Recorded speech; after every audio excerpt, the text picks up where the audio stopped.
मुझे तो डर लग रहा है, अगर वाकई में कोई आत्मा हुई तो आत्मा के साथ अंताक्षरी खेलेंगे।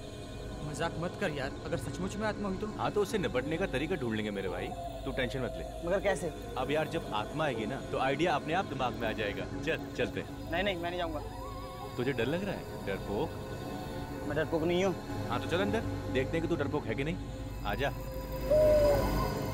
क्या हो गया? तू तो बोल रहा था कि तुझे डर नहीं लगता, तो चल। चल ठीक है।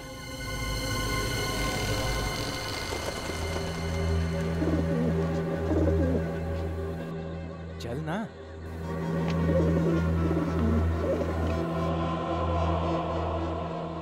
यार कितना सन्नाटा है यहाँ पे। मैं कह रहा था तुझे अंदर नहीं चलते, मगर तू। ए डरपोक, तू बात बात पे ना डरना छोड़ दे। ये साइलम था, सोच एक जमाने में कितने लोग रहते होंगे यहाँ।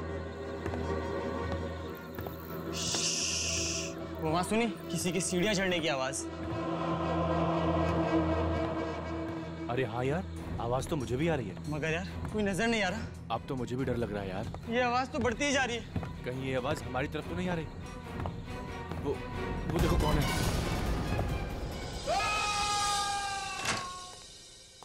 गौतम क्या हुआ अमित को? विनीत भैया, कल रात हम जो वनराज नगर में पुराना मानसिक चिकित्सा केंद्र है वहाँ गए थे। वनराज नगर के मानसिक चिकित्सा केंद्र? जहाँ तक मेरी जानकारी है तो बंद पड़ा। तुम लोग क्या करने गए थे वहाँ? हमने कुछ दोस्तों से शर्त लगाई थी कि वहाँ पर हम एक रात गुजार सकते हैं। कितनी बार समझाया तुम लोगों को, ये बेकार की शर्तें मत लगाया करो, अपनी पढ़ाई पर ध्यान दो। सॉरी भैया। फिर क्या हुआ? फिर भैया किसी के चलने की आवाज आई। तुम लोगों के अलावा कोई और भी था वहाँ पर? हाँ भैया, वही देखने के लिए हम ऊपर जा रहे थे तो किसी ने अमित को धक्का दे दिया। भूत था वहाँ पे। लगता है लोग सच कहते हैं कि उस जगह भूतों का डेरा है भैया। क्या बेतुकी बातें किए जा रहे हो तुम? ये भूत वूत आत्मा वात्मा कुछ नहीं होता, ये सब तुम्हारे दोस्तों का प्लान होगा तुम्हें डराने के लिए, ताकि तुम लोग शर्त हार जाओ। नहीं भैया, ये उन लोगों का काम नहीं है, जरूर कुछ और ही था वहाँ पर। कुछ और? तुम्हारा कजिन गौतम, अब तबीयत कैसी है उसकी? सर मेरा कजिन तो ठीक है, लेकिन उसका दोस्त अमित बहुत डरा हुआ है। लगता है कि कल रात के सदमे ने बहुत गहरा असर छोड़ा उसके दिमाग पर। विनीत, तुम्हें उसे कुछ कहना चाहिए था। कैसे उठपटांग शर्तें लगाते हैं ये बच्चे आजकल। आजकल के बच्चे सुनते कहाँ हैं सर। सर मेरी मदद कीजिए सर, सर प्लीज मेरी मदद कीजिए। एक मिनट, आइए बैठिए बैठिए, पानी लेकर आओ। बताइए क्या नाम है आपका? सर मैं जूही हूँ, मेरे पति राहुल सर कल से गायब है सर, उनका फोन भी नहीं लग रहा सर, पता नहीं कहाँ चले गए सर। पानी पीजिए। अच्छा, आपके पति राहुल कल शाम से गायब है?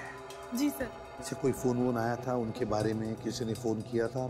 नहीं, कोई फोन नहीं आया। अच्छा, उनके पास मोबाइल फोन तो होगा ना? जी। जरा उनका नंबर दीजिए। सर 1644028787। लगा। अच्छा, आखिरी बार कब बात हुई थी तुम्हारी अपने पति राहुल के साथ?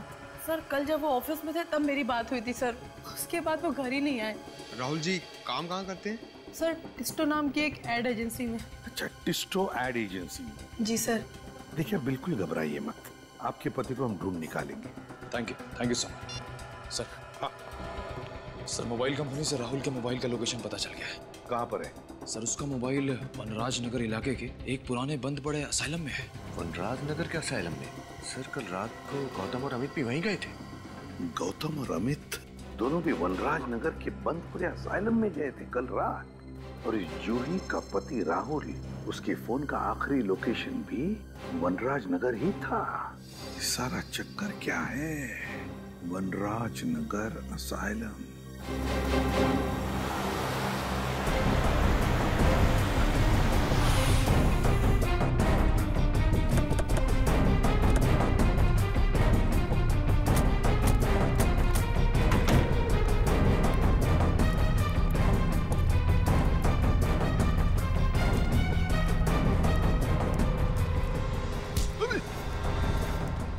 कैसी जगह है ये राहुल हमें यहीं पर मिलेगा। उसका फोन आखिरी बार यहीं पे ट्रेस हुआ है, इसी बंद असाइलम में। ढूंढना होगा। रेडी, तुम इस तरफ जाओ। पंकज इधर, मुंह मत देखा करो, जाओ जल्दी। विनीत इस तरफ जा, मैं उधर जाता हूँ। हाँ संभल के।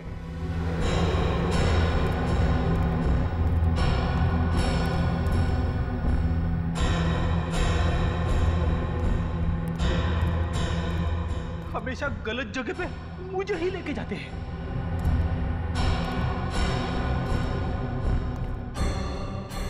निखिल भी था, उसे भी ले जा सकते थे, मगर नहीं। हॉट सीट पे मुझे ही बैठना पड़ता है। सर जल्दी से आइए सर, यहाँ पे कोई है। क्या कर रहा है? क्या हुआ? हाँ? सर मैंने यहाँ पे किसी आदमी की परछाई देखी सर। परछाई देखी? चुप, परछाई देखी, चलो देखते हैं कौन है इधर। कोई नहीं।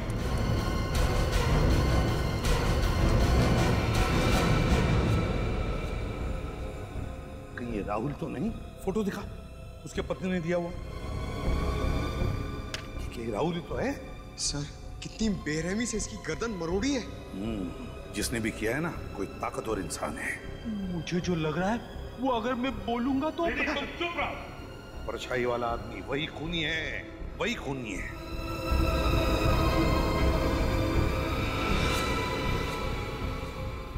सर, हाँ ये देखिए सर, ये राहुल का हो सकता है कैमरा। सर अगर राहुल इस कैमरे से शूटिंग कर रहा था तो हो सकता है इस खूनी की रिकॉर्डिंग भी होगी उसमें। चेक करो।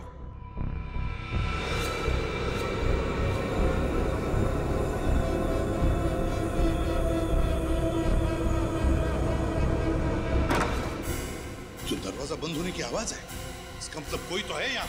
देखते हैं।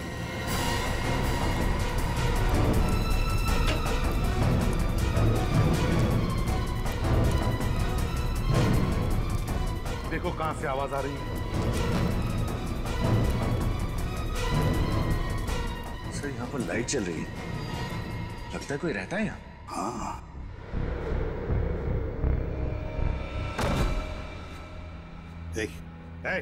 उठो। कौन हो तुम? यहाँ क्या कर रहे हो? मैं यही रहता हूँ, बीवी मर चुकी है, बेटों ने मुझे घर से निकाल दिया। मैं भीख मांगकर अपनी पेट की आग बुझाता हूँ। आपके बेटों ने आपको घर से बाहर निकाल दिया? शर्म आनी चाहिए उन्हें। यहाँ पर एक खून हुआ है। खून? यहाँ इस बिल्डिंग में। क्या तुमने खून होते हुए देखा या फिर उसके बारे में कुछ जानते हो? कल मैंने कुछ लोगों का शोर शराबा सुना। शोर शराबा? हाँ, कल कुछ लोग दारू पी के शोर शराबा कर रहे थे। मुझे लगा दारू पी के ये लोग मस्ती कर रहे, इसलिए मैंने ध्यान नहीं दिया। अच्छा, यहाँ पे कोई लड़की आती रहती है? लड़की? वो मरी हुई लड़की, नर्स।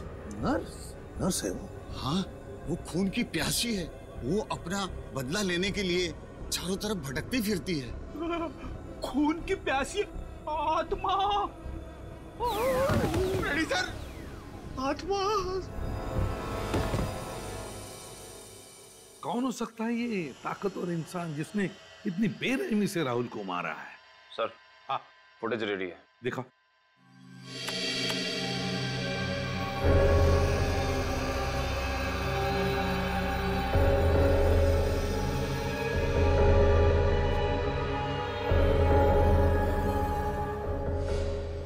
पॉज करो।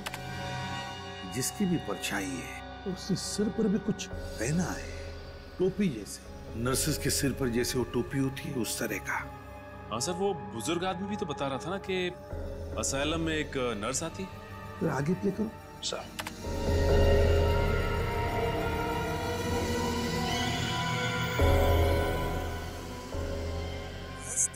सर राहुल किसी से बात कर रहा है। हाँ, ये राहुल किसी से बात कर रहा है, मगर किससे और क्या कह रहा है? निखिल, आवाज जरा साफ करो अच्छी तरह से, पता तो चले ये राहुल क्या रहा है और हुआ क्या है वहां पर। सर, पंकज, क्या पता चला? सर, उस पुराने मानसिक चिकित्सा केंद्र असाइलम का पूरा इतिहास पता चल गया है। क्या इतिहास है? आज से 13 साल पहले, साल 2000 में, वहां पर एक पेशेंट ने एक नर्स का खून कर दिया था। तब से लोगों में अफवाह फैल गई है कि उस नर्स की आत्मा उस असाइलम में भटक रही है। तो ये बात है, नर्स की आत्मा। सचिन, कोई नर्स की आत्मा वात्मा नहीं, कोई और ही है, कोई लड़की जो एक नर्स की टोपी पहनकर घूम रही है, उस नर्स के आत्मा का फायदा उठाने के लिए। सर, हाँ, आवाज साफ हो गई है। सर, राहुल की आवाज तो साफ हो गई है, लेकिन वो किससे बात कर रहा है समझ में नहीं आ रहा है। कोई बात नहीं, राहुल की आवाज सुनते। महेश, राहुल ने किसी महेश का नाम लिया है। इसका मतलब है राहुल उस महेश के साथ बात कर रहा है इस वीडियो में। सर कहीं राहुल को इस महेश ने तो नहीं मारा? हो सकता है। महेश, राहुल की आवाज सुनकर ऐसा लग रहा था जैसे महेश को देखकर राहुल चौंक गया। इसका मतलब है राहुल और महेश एक दूसरे को जानते थे। राहुल के ऑफिस में जाकर देखना होगा कि है कौन ये महेश।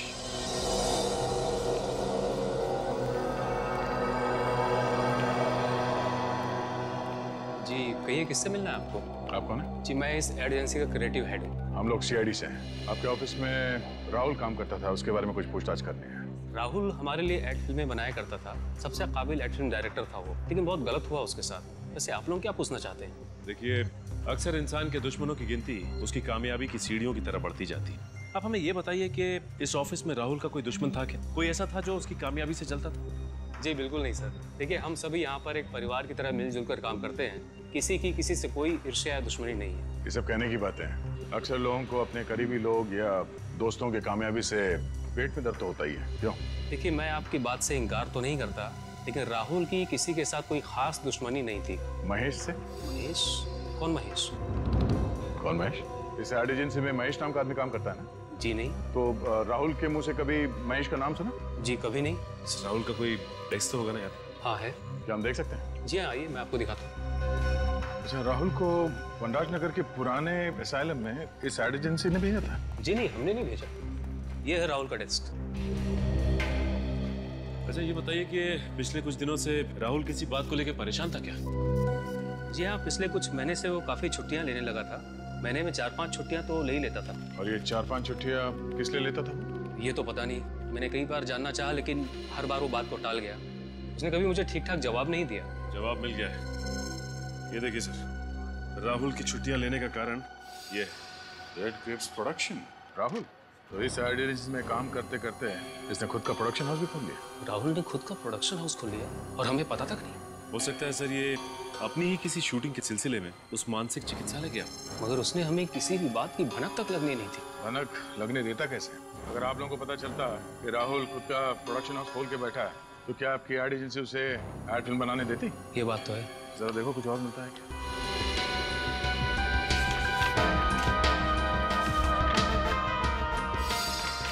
सर और कुछ तो नहीं। ये देखिए, ये डायरी मिली है। राहुल की पर्सनल अपॉइंटमेंट डायरी। देखते हैं आखिरी बार किससे मिला था ये राहुल। आईओसी। ये आईओसी क्या हो सकता है? ये तुम्हारी किसी क्लाइंट की कंपनी का नाम तो नहीं है? जी नहीं, हमारी किसी क्लाइंट की कंपनी का नाम आईओसी नहीं है। चलो इस राहुल के प्रोडक्शन हाउस से पता करते हैं आईओसी और इस महेश के बारे में। Mister Suresh, CID. मुझसे आपके फोन पे बात हुई थी। ये आईओसी? सर आईओसी का तो मुझे पता नहीं, लेकिन सर महेश तो राहुल सर का असिस्टेंट था। महेश राहुल का असिस्टेंट था? बुलाओ जरा इस महेश को। सर राहुल सर ने तो उन्हें 1 महीना पहले ही नौकरी से निकाल दिया। नौकरी से निकाल दिया? लेकिन क्यों? सर वजह तो उन्होंने किसी को नहीं बताई थी, पर उड़ती उड़ती खबर है कि महेश ने उनका कैमरा और उसका कुछ सामान चोरी कर लिया था, इसलिए। कहीं महेश ने बदला लेने के लिए राहुल का खून तो नहीं कर दिया? अच्छा, ये वनराज नगर के बंद पड़े असाइलम में राहुल करने क्या गया था? सर वहाँ पे कुछ शूटिंग का काम चल रहा था। कैसी शूटिंग? दरअसल राहुल सर डॉक्यूमेंट्री फिल्म पे काम कर रहे थे। वे ऐसी ऐसी डरावनी जगह जाके शूट करते थे जहाँ उन्हें लगता था कि आत्माएं होंगी। आत्माओं पे डॉक्यूमेंट्री? और किसके लिए बना रहे थे ये फिल्म? सर ऐसी डॉक्यूमेंट्री फिल्मों को सराहने वाले बहुत लोग हैं। मगर उसी जगह पे शूटिंग करने की क्या वजह थी? सर महेश के कहने पर। तो महेश का हाथ भी है इसमें? महेश एक दिन वहाँ से कुछ फुटेज शूट करके लाया था, जिन्हें देखकर राहुल सर को लगा कि वहाँ जरूर आत्मा है। क्या हम वो फुटेज देख सकते हैं? जी सर।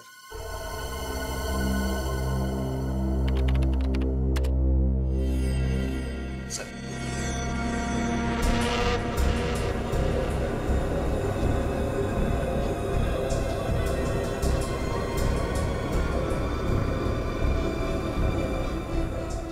एक मिनट पॉज करो। इसमें भी लड़की? जरा जूम करो उस पे। देखा सचिन, कांच में लड़की का चेहरा साफ नजर आ रहा है। राहुल की वीडियो रिकॉर्डिंग में भी लड़की दिखी थी ना? हाँ सर, लगता है ये लड़की महेश से मिली हुई है और इन दोनों ने मिलकर राहुल का खून किया है। अब इन सारे सवालों का जवाब उस मानसिक चिकित्सालय से ही मिलेगा।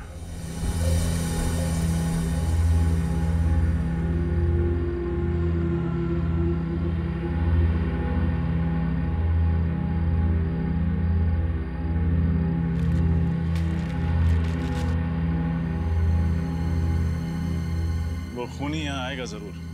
सर, आप इतना यकीन के साथ कैसे कह सकते हैं कि वो यहाँ पर फिर आएगा? वो इसलिए पंकज, क्योंकि वो खूनी यहाँ 2 बार पहले भी आ चुका है। एक बार राहुल को मारने और दूसरी बार जब अमित और गौतम यहाँ आए थे। और उसके बार बार यहाँ आने की एक ही वजह हो सकती है, कोई तो ऐसा सबूत जरूर है जिसे वो ढूंढकर छिपाना या तो मिटाना चाहता है। एग्जैक्टली। और अगर अब तक उसके हाथ वो सबूत नहीं लगा तो वो यहाँ फिर से आएगा सबूत मिटाने।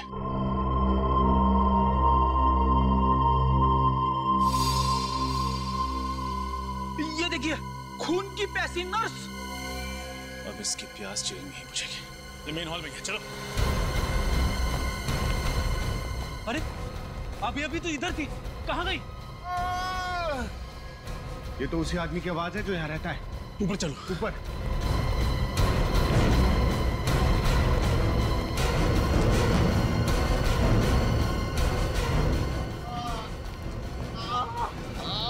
किसने किया ये? उसी नर्स की आत्मा ने। वो मुझे छोड़ेगी, मार डालेगी मुझे। कोई आत्मा नहीं है, किसी का सोचा हुआ खेल है और आज उसके खेल को बिगाड़ के रहेंगे। पंकज, इनको बाहर ले जाओ।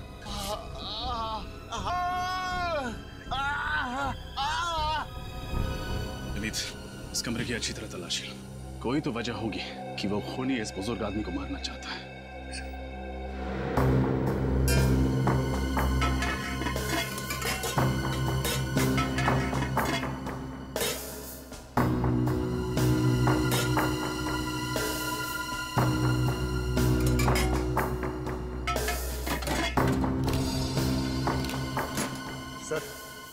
ये देखिए, ये लिफाफा यहाँ पर रखा हुआ था, इस पर राहुल का नाम लिखा हुआ है।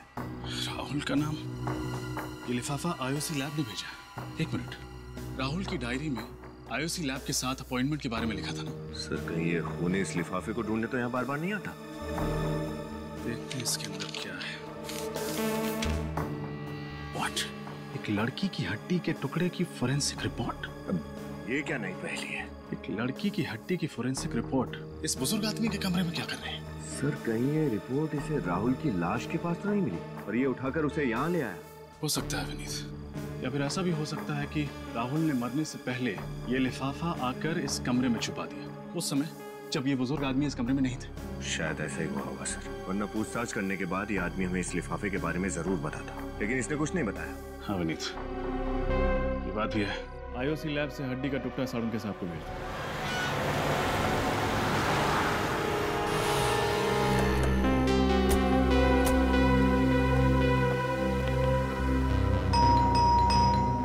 सर, दरवाजा तोड़ दूं? अरे थोड़ी देर तो रुको। दया सर, किसी को भी कम से कम 2 मिनट का समय तो दे देगी। हो सकता है कोई खाना खा रहा हो, बाथरूम में हो, लेकिन तुम दरवाजा देखते ही घोड़े पे सवार हो जाता। तोड़ दो। सॉरी सर, वो दया सर की इतनी कहानियां सुनी है दरवाजा तोड़ने वाली कि दरवाजा देखते ही बस क्या वो क्या बेकाबू हो जाता हूँ सर। काबू करो। चलो अपनी कला दिखाओ। पंकज, दरवाजा तोड़ने की खुशी देखी चेहरे पे। घर तो पूरी तरह से खाली है, देखो अच्छी तरह से क्या मिलता है। सर, कहीं राहुल का खून करके महेश 9 तो 11 तो नहीं हो गया? बच के जाएगा कहाँ? इसी घर में कुछ ऐसा सुराग ढूंढ निकालेंगे जो उस तक पहुंचाएगा हमें। एक काम करो, अच्छी तरह से देखो, एक भी कोना बचना नहीं चाहिए।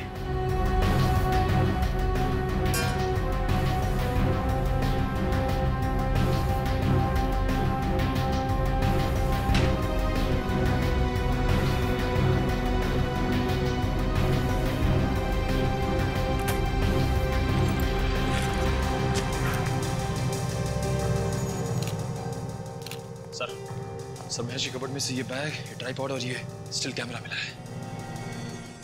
ये वही सामान तो नहीं जो राहुल के ऑफिस से चोरी हुआ था? ऐसा लगता है वही सामान है ये। और इसी सामान की वजह से राहुल ने महेश को ऑफिस से निकाल दिया। सर, ये देखिए, ये लड़की की फोटो मिली है और पीछे इसका नाम लिखा है, मधुमिता। ओह माय गॉड, ये तो वही लड़की है जिसे हमने असाइलम की फुटेज में देखा था। तब सर राहुल ने जो डॉक्यूमेंट्री की फुटेज शूट की थी, पागल खाने में आत्मा वगैरह की, सारा फुटेज झूठा था। सर, मधुमिता और महेश ने दोनों ने मिलकर ये खिचड़ी पकाई है। लगता तो ऐसे ही। मधुमिता का नंबर ट्राई करके देखते हैं। फोन तो बंद आ रहा है। इस महेश का पता लगाना होगा किसी भी हाल में। एक बार ये मधुमिता हाथ लग जाए ना, तो महेश तो खुद ब खुद हमारे हाथ लग जाएगा। महेश और मधुमिता, ये महेश और मधुमिता, इन दोनों को जल्दी से जल्दी ढूंढना होगा। मिलने चाहिए ये हमें। और फिर उस लड़की के बारे में क्या पता चला जिसकी हड्डी के टुकड़े की जांच राहुल ने इस आईओसी लैब में से करवाई थी? नहीं सर, अब तक तो कुछ पता नहीं चला। सर, इसी रिपोर्ट को चुराने के लिए वो खूनी शायद असाइलम गया होगा, मगर उसके हाथ नहीं आई। हाँ, उसे क्या पता ये रिपोर्ट हमारे हाथ में है। इस खूनी को ये नहीं मालूम कि सीआईडी वालों के लिए एक तिनकी भर का सुराग भी काफी है उस तक पहुंचने के लिए। सर, इस महेश ने ही राहुल का खून किया होगा। घर पे मिला नहीं और उसका फोन भी बंद आ रहा है। ये राहुल घर पे नहीं मिला और उसका फोन भी बंद आ रहा है, और मधुमिता का भी तो फोन बंद आ रहा है। काम करो, इस राहुल ने जहाँ जहाँ पर जाके अपनी डॉक्यूमेंट्री की शूटिंग की है ना, वहाँ जाओ और पता लगा। देखो देखो कहाँ पर वो हड्डी का टुकड़ा मिला था उसे। सर, ये रहा पहला घर। जी कहिए, आपको किससे मिलना है? हम लोग सीआईडी से आपसे कुछ बात करनी थी। मुझसे? किस बारे में? उस डॉक्यूमेंट्री फिल्म के बारे में जो राहुल आपके घर पे शूट कर रहा था। ओह, उसके बारे में। अक्सर इस घर की छत से कुछ अजीब अजीब सी आवाजें आती हैं। घर की छत से अजीब अजीब सी आवाजें आती हैं? हाँ, उन्हीं आवाजों की जड़ तक पहुंचने की कोशिश कर रहा था राहुल। सर, कई बार मैंने ये महसूस किया है कि हमारे मोहल्ले में बिल्ली की आत्मा भटकती रहती है। बिल्ली की आत्मा? जी सर, अभी पिछले साल की बात है। एक बिल्ली ट्रक के नीचे आ गई थी। तब से उस बिल्ली की रोने की आवाज पूरे मोहल्ले वालों को सुनाई देती है। भाई साहब, ये आत्मा वात्मा कुछ नहीं होती, और ऊपर से बिल्ली की आत्मा, ये सब आपका वहम है। अमावस की रात को मेरे सामने वाले घर की छत पे एक आत्मा को टहलते हुए देखा। बहुत ही भयानक लग रही थी वो। अमावस की रात में तो वैसे भी रोशनी बहुत कम होती है। आपने किसी आत्मा को नहीं बल्कि आदमी को टहलते हुए देखा होगा। अभी तक कहीं भी कुछ भी ठोस नहीं मिल पा रहा है। हाँ, ये बात तो है पंकज। इसी बात को तो गुस्सा मुझे भी आ रहा है। आज के जमाने में भी लोग अंधविश्वास पे इतना यकीन करते हैं। सर, आखिरी घर सुमित का और उसकी पत्नी उदिता का बचा है। सुमित और उसकी पत्नी उदिता का? हाँ सर। हाँ सर। क्या मधुमिता का फोन ट्रेस हो गया इसी एरिया में? सर, ये तो बहुत ही अच्छी खबर है। फिर तो इस महेश तक हम आसानी से पहुंच सकते हैं। ओके सर, हम लोग वहां पहुंच रहे हैं।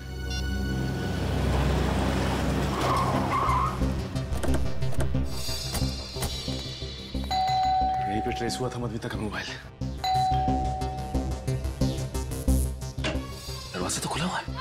चीखने की आवाज। सर, कहीं मधुमिता? ओह माय गॉड, ये तो मधुमिता ही है। सर, राहुल को फोन करने के बाद इस महेश ने मधुमिता को हिरासत में रख दिया। लगता तो ऐसे ही है। कट।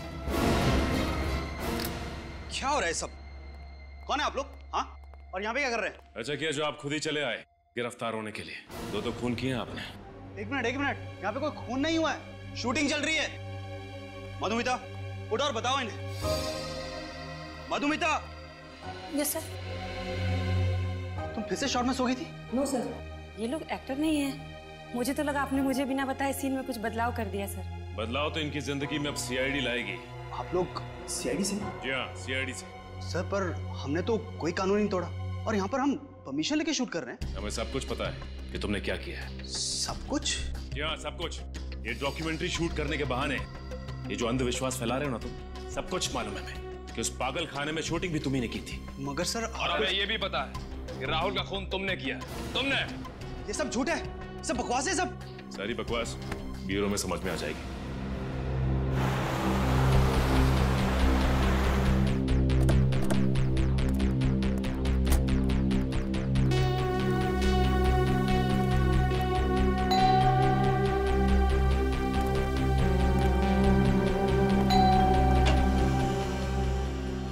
आप मिस्टर सुमित? जी, मेरा नाम सुमित है। आप लोग मेरे बैंक से लोन के सिलसिले में आए हैं? नहीं, लोन वोन कुछ नहीं। हम लोग सीआईडी से। सीआईडी? कौन है सुमित? कोई नहीं। तुम बिस्तर से उठ के क्यों आ गई? डॉक्टर ने तुम्हें आराम करने के लिए कहा है। पानी चाहिए था। तुम मुझे बुला लिया होता ना, मैं दे देता। चलो आराम करो। चलो। हाँ, संभल के जाओ, आराम करो। सॉरी, दरअसल मेरी वाइफ की तबीयत कुछ ठीक नहीं है। क्या हुआ है? कुछ खास बीमारी नहीं है, आयरन की कमी है, इसलिए थोड़ी कमजोरी है। डॉक्टर ने दवाई दी है, कुछ ही दिनों में ठीक हो जाएंगी। लेकिन सर, सीआईडी वाले यहाँ तो सब ठीक है। मिस्टर सुमित, कुछ हफ्तों पहले एक राहुल कुमार ने आपके घर में डॉक्यूमेंट्री शूट की थी, ये पता लगाने के लिए कि आपके घर में आत्माएं हैं या नहीं। ओह, उस डॉक्यूमेंट्री के सिलसिले में आप लोग यहाँ आए हैं? जी हाँ, हम आपको बता रहे हैं कि मिस्टर राहुल का खून हो गया है। व्हाट? राहुल का खून हो गया? कैसे? किसने किया ये सब? बस उसी की इंक्वायरी चल रही है। उसी का पता लगा रहे हैं हम लोग। अच्छा सुमित, आप काफी पढ़े लिखे आदमी हैं, फिर भी आप भूत प्रेत पे यकीन करते हैं? सर, किसी के पढ़े लिखे होने या ना होने से कोई फर्क नहीं पड़ता। वैसे मुझे पूरा विश्वास है कि आत्माएं नहीं होती, इसलिए तो राहुल को बुलाया था यहाँ, ताकि वो इस घर को शूट करे और उदिता का वहम दूर हो। वहम? कैसा वहम? उदिता को अक्सर इस घर में अकेले में आवाजें सुनाई देती हैं और उसे लगता है कि इस घर में कोई आत्मा है जो डेरा डाले बैठी है। तो इसलिए आपने राहुल से कहा कि यहाँ आकर शूटिंग करे और पता लगा यहाँ आत्मा है या नहीं। एग्जैक्टली। और जैसा कि मेरा विश्वास था, इस घर में कोई आत्मा वात्मा नहीं निकली। वैसे सुमित, आपको एतराज ना हो तो हम आपके घर की तलाशी ले सकते हैं? सर, दरअसल मेरी एक इम्पोर्टेंट मीटिंग है, मैं ऑलरेडी लेट हो चुका हूँ। इफ यू डोंट माइंड, ये तलाशी आप फिर किसी दिन ले सकते हैं? नहीं, बस 5-10 मिनट लगेंगे। सर, एक रिक्वेस्ट है, जैसा कि मैंने आपको बताया, मेरी पत्नी की तबीयत ठीक नहीं है, उसे कोई परेशानी ना हो। नहीं, उसका ध्यान रखेंगे हम लोग।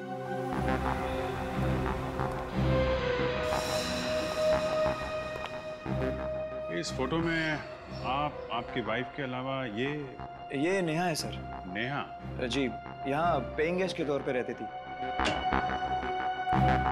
काफी दोस्ती लगती है आपकी वाइफ की और नेहा के बीच में। आपने ठीक पहचाना, नेहा और उदिता अच्छे दोस्त थे। इनफैक्ट सितंबर 2012 में जब नेहा मुंबई में हमारे यहाँ रहने आई, उसके बाद नेहा और उदिता में दोस्ती और गहरी हो गई।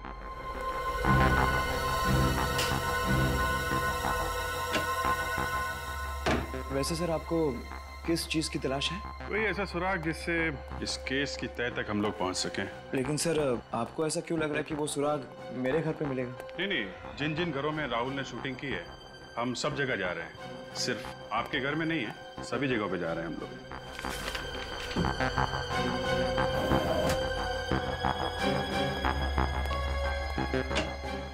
ये आपके घर में तहखाना? जी सर, लेकिन वहाँ कोई खास सामान नहीं है, पुराना फर्नीचर वगैरह। मैं देखना चाहूंगा।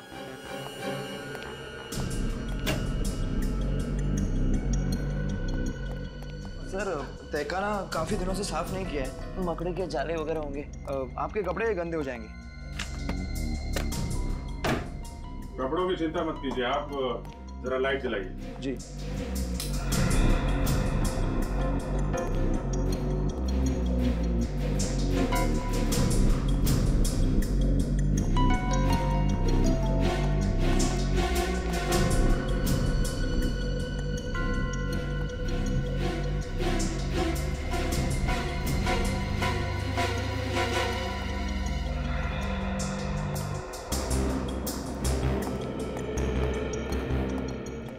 सर, पूरे घर की अच्छी तरह से तलाशी ली है, कोई खास सुराग मिला नहीं।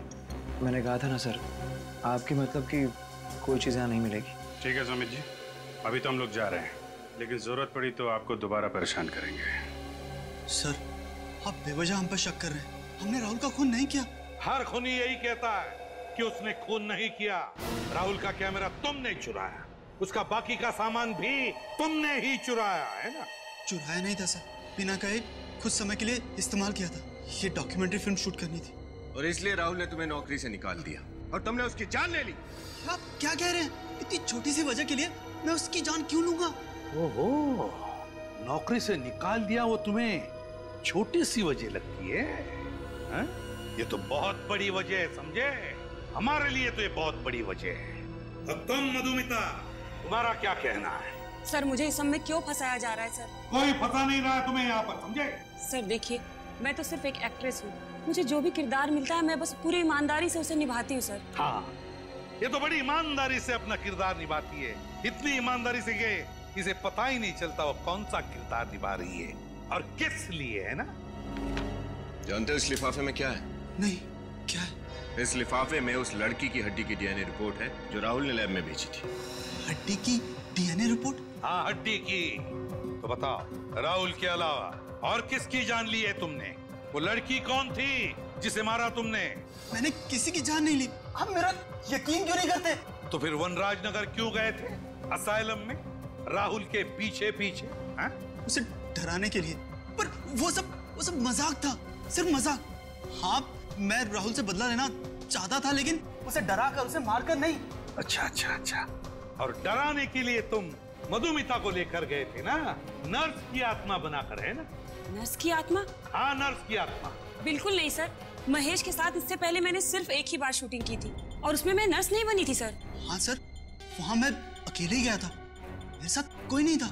अकेले गया था मतलब कि वो परछाई नहीं थी, वो आत्मा असली थी सर। पंकज, अगर तुम अकेले गए थे तो फिर तुम कहाँ थे 25 फरवरी की रात को? बताओ। मैं अपनी सहेली की शादी में गई थी सर, आप चाहे तो निशा से पूछ सकते हैं। वो तो हम पूछ ही लेंगे, पूरी पूछताछ करेंगे हम तुम दोनों के बारे में। फिलहाल तो तुम्हें जाने दे रहा हूं मैं, लेकिन एक बात याद रखना, अगर जरूरत पड़े तो तुम दोनों को फिर से आना पड़ेगा यहाँ पर, समझे? जा सकते हो। Thank you sir.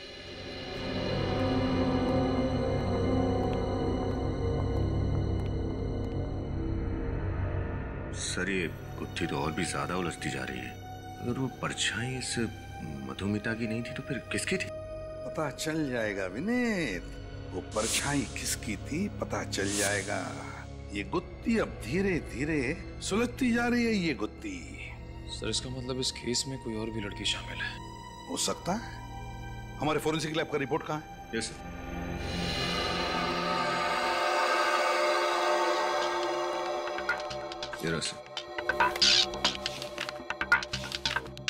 ये देखो साळुंखे का रिपोर्ट। हड्डी पर जिंक ऑक्साइड के ट्रेसेस मिले थे। जिंक ऑक्साइड तो रैट पॉइजन में, चूहे मारने की दवाओं में इस्तेमाल किया जाता है। जरा याद करके बताओ, जब तुम लोग उन 4 घरों में पूछताछ करने के लिए गए थे जहां पर राहुल ने अपनी डॉक्यूमेंट्री की शूटिंग की थी, तो वहां पर तुम्हें कोई रैट पॉइजन दिखा? जरा याद करो अच्छी तरह से। चूहे मारने की दवाई याद है सर, ये सुमित और उदिता के घर के तहखाने में मैंने एक चूहेदानी देखी थी। चूहेदानी थी सुमित और उदिता के घर में? अगर चूहादानी है तो चूहे मारने की दवाई भी होगी। ये सुमित और उदिता जरूर कुछ न कुछ छुपा रहे हैं हमसे। सुमित और उदिता के इंटरव्यू में एक बात गौर करने वाली है सचिन। वो कैसे? जैसे उदिता ने नेहा का नाम लिया, सुमित परेशान हो गया। सर लगा तो मुझे भी ऐसा ही था, लेकिन ये नेहा तो उदिता की सहेली है ना, उसके घर पे रहने के लिए गई थी, तो फिर सुमित उसे लेके परेशान क्यों होगा? कुछ तो है सचिन जो ठीक नहीं है। ये नेहा इनके घर रहने आई थी और फिर अचानक गायब हो गई। हाँ सर, कुछ तो ऐसा है जो अब तक हमें पता नहीं चला है। उदिता ने अपने इंटरव्यू में भी ये नेहा कहाँ रहती है बताया था ना? CP colony Pune. पुणे। अब वहाँ नेहा के घर चलकर पता चलेगा कि माजरा क्या है। हाँ हाँ, आ रही हूँ।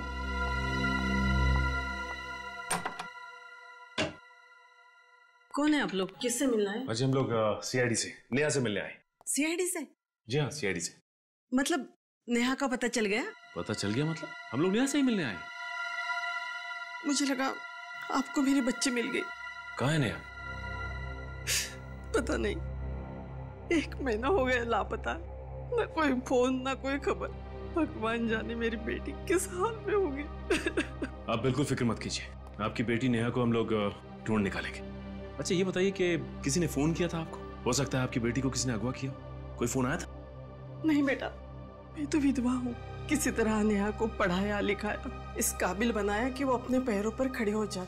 अगर किसी अगवा करने वाले का फोन भी आता ना, तो उनको देने के लिए मेरे पास पैसा है ही कहाँ। माँ जी कहीं ऐसा तो नहीं कि नेहा अपनी मर्जी से घर छोड़ के चली गई? अरे कैसी बातें कर रहे हैं आप? दुनिया की ऐसी कौन सी बेटी होगी जो अपनी माँ को इस तरह छोड़ के जाएगी, वो भी बिना बताए। माँ जी अगर आपको एतराज ना हो तो हम नेहा के कमरे की तलाशी ले सकते हैं। शायद उसके कमरे से ऐसा कुछ मिल जाए जो हमें नेहा तक पहुंचा दे। जी। पंकज, कमरे की तलाशी। कहाँ करूँ? भाई तरफ। अच्छा ये बताइए कि नेहा से आपने आखिरी बार कब बात की थी? 19 जनवरी को, जिस दिन नेहा वापस आने वाली थी। सुबह उसका फोन भी आया था, कह रही थी 12 बजे की बस से आएगी, लेकिन वो आई नहीं। आपको क्या लगता है नेहा किसी बात को लेके परेशान थी, चिंतित थी?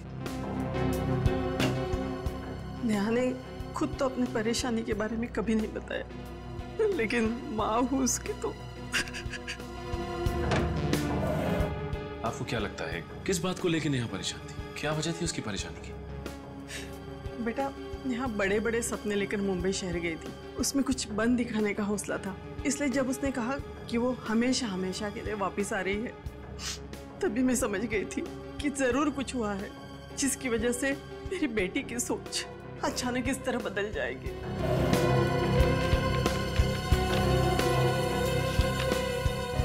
सर!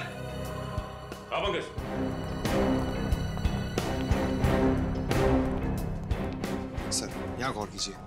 सुमित ने नेहा के लिए एक बर्थडे कार्ड भेजा था। To my beloved Neha, happy birthday 16 July from Sumit. इस पे तो 16 जुलाई की डेट डली है। उस वक्त तो नेहा उदिता और सुमित के यहाँ रहने भी नहीं गई थी। मतलब सर, सुमित और नेहा एक दूसरे को पहले से ही जानते थे और शायद इनके बीच। हाँ निखिल, इस कार्ड को पढ़ के तो यही लगता है कि उन दोनों के बीच कोई ना कोई चक्कर तो जरूर था।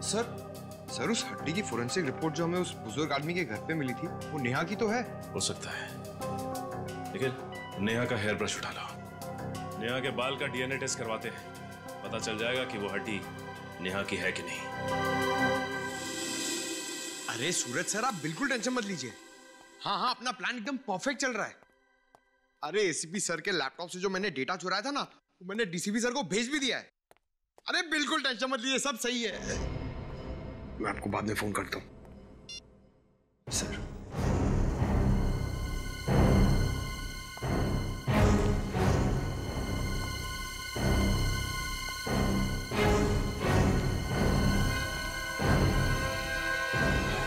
तुम एक सीआईडी ऑफिसर हो,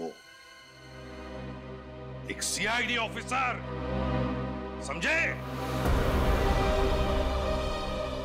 और वो सीआईडी ऑफिसर वही काम करता है जो अपने देश या फिर समाज के हित में होता है। सर, मैं समाज के लिए सोचता हूँ सर। बस, या अपने आप से कहो या फिर उनसे कहो जिनके लिए तुम ये सब कर रहे हो। पूछो अपने से कि क्या तुम वही काम कर रहे हो जो अपने देश के हित में है, या फिर इसके पीछे कोई और साजिश है? सर, हाँ। सर, नेहा के बाल की डीएनए रिपोर्ट आ गई सर। क्या पता चला? सर, नेहा के बाल का डीएनए और वो हड्डी जो राहुल ने भेजी थी उसका डीएनए दोनों मैच हो गए सर। दोनों मैच हो गए? मतलब नेहा का खून हो चुका है। और जो सुमित के ऑफिस से पता चला है कि सुमित अक्सर काम के सिलसिले में पुणे जाया करता था और शायद वहीं पे उसकी नेहा के साथ दोस्ती और गहरी हो गई। तो फिर हुआ ये होगा कि नेहा पीछे पड़ी होगी सुमित के, मुझसे शादी करो, मुझसे शादी करो, और फिर उससे छुटकारा पाने के लिए सुमित ने नेहा को खत्म कर दिया। सुमित, इस सुमित के नाटक से पर्दा हटाने का वक्त आ गया है।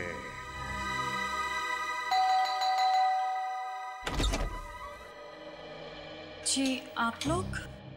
आप कहीं जॉगिंग वॉकिंग पे जा रही हैं क्या उदिता जी?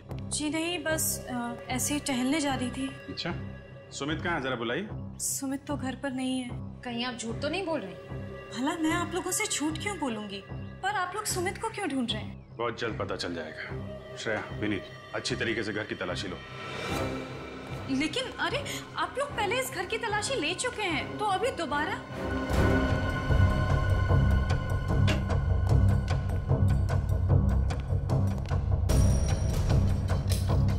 क्योंकि इस बार हमें यकीन है कि हमें वो सबूत मिल जाएगा जिससे हम साबित कर सकें कि आपके पति सुमित जी एक खूनी है। क्या? सुमित और खूनी? ये सब आप क्या कह रहे हैं? आपको याद है नेहा गायब हो चुकी है? हाँ, मुझे पता है, मगर सुमित का इन चीजों से क्या लेना देना है?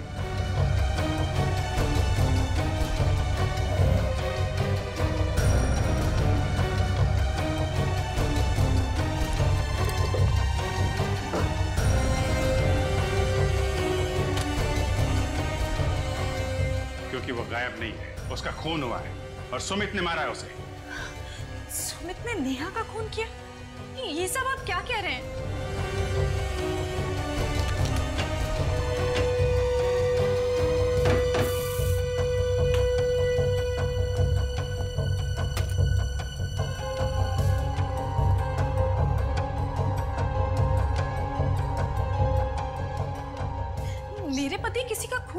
सकते। सर। हाँ विनीत। सर नीचे आइए प्लीज।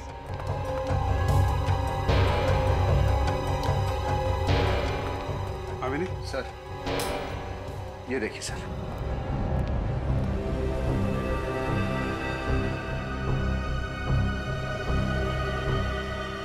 इतना सारा खून। सर लगता है कि नेहा की लाश के टुकड़ों को यहीं पर रखा गया होगा। ये सब क्या है? वही तो हम आपसे पूछना चाहते हैं, क्या ये सब? मुझे कैसे पता होगा? मैं नहीं जानती कि ये सब यहाँ कैसे आया।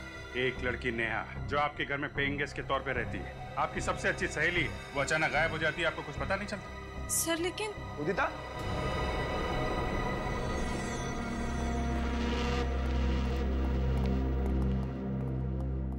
उदिता। अरे आइए आइए सुमित जी, आपका इंतजार कर रहे थे हम लोग। आप लोग फिर से? बस आखिरी बार आपके घर पे, इसके बाद तो जेल में ही मुलाकात होगी आपसे। जेल में? ये क्या कह रहे हैं आप? सच कह रहे हैं, नेहा का बेदर्दी से खून कर दिया और आप भोले बन रहे हो। क्या? नेहा का खून हो गया? ये क्या कह रहे हैं आप? मैं क्यों उसे मारूंगा? वो तो मेरी अच्छी दोस्त थी। दोस्ती पे जब प्यार का रंग चढ़ता है ना, तो जिंदगी में तूफान आ जाता है।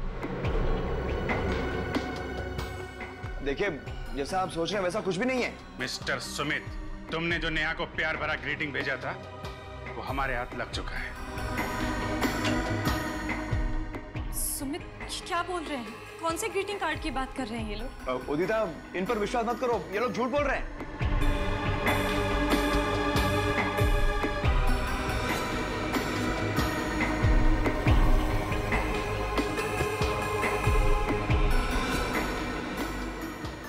ये लोग झूठ बोल रहे हैं तो तुम्हारे पसीने क्यों छूट रहे हैं? सर ये देखिए, अंदर से ये नर्स के कपड़े मिले हैं। नर्स के कपड़े? ना तो ये नर्स है और ना ही आप नर्स हैं सुमित जी, तो फिर ये नर्स के कपड़े कौन पहनता है?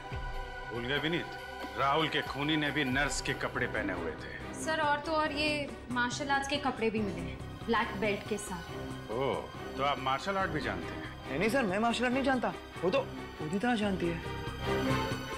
उदिता जी, आप मार्शल आर्ट जानती हैं? और एक मार्शल आर्ट जानने वाला ही राहुल की इतनी बेदर्दी से गर्दन मरोड़ सकता था। उदिता, रुको!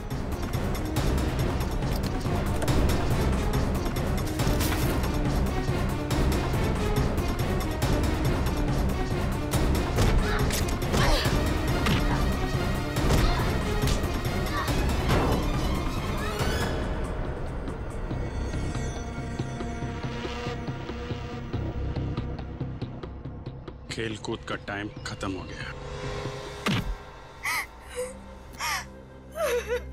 क्यों, क्या ये सब? नेहा और मैं बहुत अच्छे दोस्त थे, इसलिए नेहा जब पुणे से मुंबई आई तो मैंने उसे अपने घर पे रहने दिया, और बदले में उसने क्या दिया? उससे मेरा पति छीन लिया। लाश कहाँ है नेहा की? पीछे गार्डन में दफनाई हुई है। मुझे ऐसा लगता है कि इस घर में जो आवाजें हैं वो नेहा की आत्मा की है। आत्मा की नहीं, तुम्हारे अंतरात्मा की आवाज है। तुम्हारा गिल्ट, आत्मग्लानि तुम्हें तब तक परेशान करते रहेंगे जब तक तुम्हारे किए की सजा तुम्हें नहीं मिल जाती। शायद फांसी होगी तुम्हें।